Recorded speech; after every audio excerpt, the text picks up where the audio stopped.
हम संगीता ठाकुर स्वागत करै छी अपन यूट्यूब चैनल मिथिला के नगरिया में। एहि चैनल पर मिथिलांचल से जुड़ल हर पाबनि तिहार के जानकारी, धार्मिक कथा आ पूजा पाठ से जुड़ल उपाय भेटत तऽ चैनल के सब्सक्राइब जरूर कर लेब। आई के एहि वीडियो में नाग पंचमी पर एकटा सुनऽ वाला प्रचलित लोक कथा लगा एलहुँ। एकटा ब्राह्मण के 7टा बेटा छलनि। छोटकी पुतोह बड़ गरीब घरक रहथिन तऽ हुनकर साउस हुनका नहि मानै छलनि तऽ नीक नुकुत हुनका नहि खाए दै छलनि। जखन छोटकी पुतोह गर्भवती भेलखिन तऽ हुनका नीक नुकुत वस्तु खाय के मोन हुअ लगलनि, मुदा सासु सेहनता के कोनो सामान नहि खाए दै छलखिन।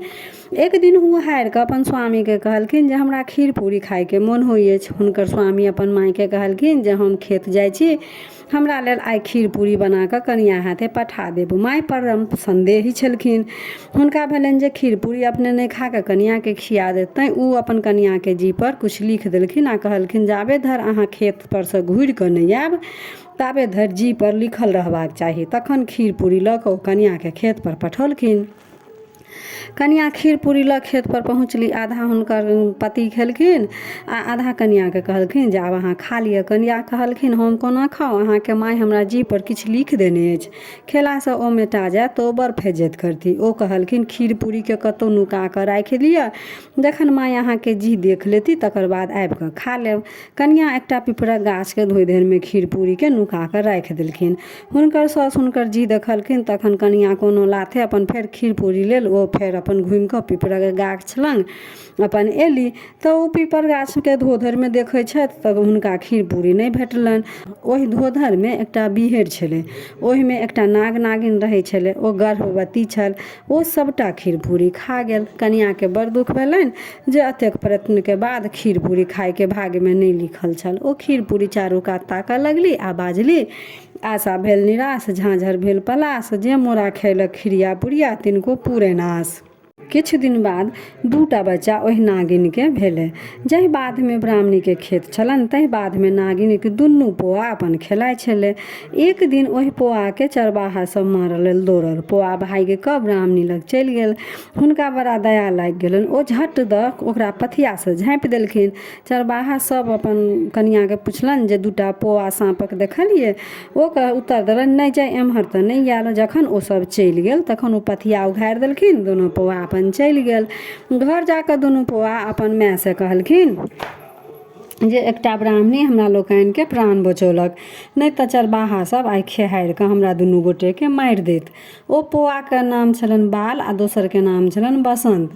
माय ओकरा कहलकै जे ई बात मोन रखिहे जे तोरा उपकार केलकौ तकरो तू उपकार करीहे। दुनू पौआ फेर दोसर दिन ओहि बाध में खेला गेल। कनिया अपन खेत पाथार देखबाक हेतु बाध गेल रहथिन। हुनका देख कऽ पौआ बाजल हमरा लोकनि बासुकी नाग के बेटा छी, काल्हे अहाँ हमरा दुनू भाई के प्राणक रक्षा केलहुँ, तैं हेतु हम सब प्रसन्न छी। जे वरदान मांगब से मांगू।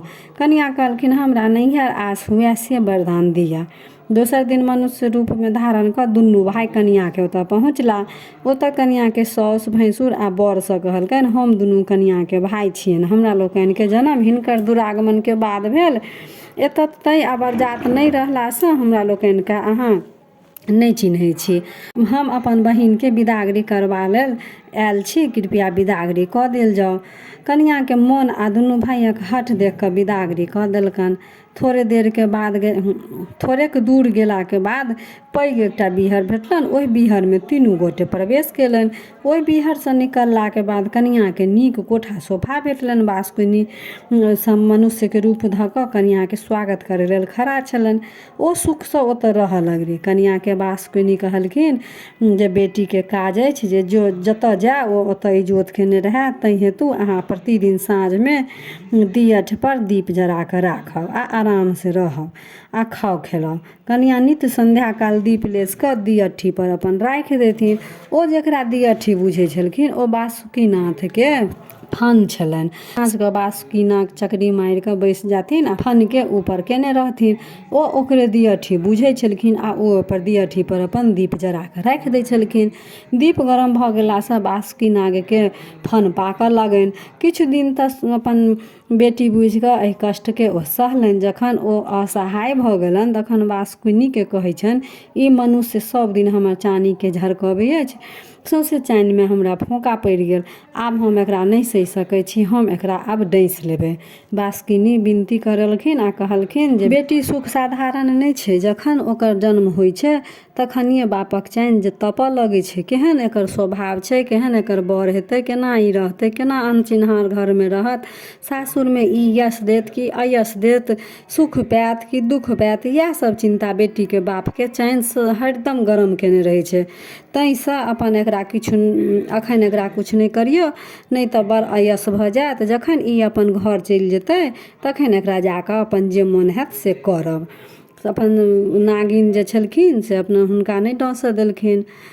दोसर दिन बासुकिनी अपन खूब बढ़िआँसँ नुआ लहठी गहना गुड़िया जेना बेटीके विदागरीमे होइ छै ओरियान कऽ कऽ अपन विदा कऽ देलखिन आ हुनका एकटा मंत्र सिखा देलखिन। कहलखिन बेटी अहाँ अपन जायब सासुर तऽ रातिमे सुतै कालमे ई मंत्र पढ़ि कऽ सुतब।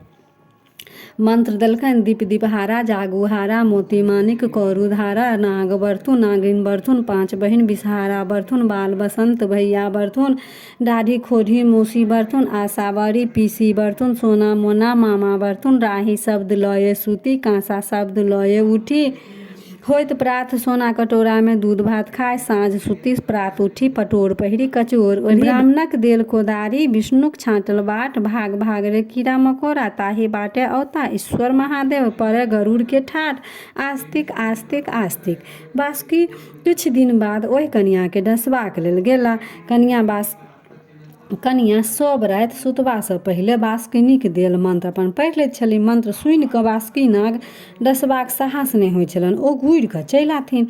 3 दिन धरि जखन मौका नहि लगलनि, सब राति कनियाँ अपन मंत्रके जाप कऽ लै छली। जखन 4म दिन तमसा कऽ बासुकी नाग हुनकर साउसके डैस लेलकनि आ दुआरि पर 3 बेर अपन नांगर पटेक कऽ वापस चलि एलनि। कनियाँके घर सोना चानीसँ एकदम कीमती वस्तु सबसँ भरि गेलनि आ ओ सुखसँ रहि गेलनि। दुख तऽ हुनका साउसे दै छलनि तऽ साउसो मरि गेलनि आ सुख सम्पत्तिसँ अपन हुनकर घर भरि गेलनि, ओ सुखसँ रहऽ लगली।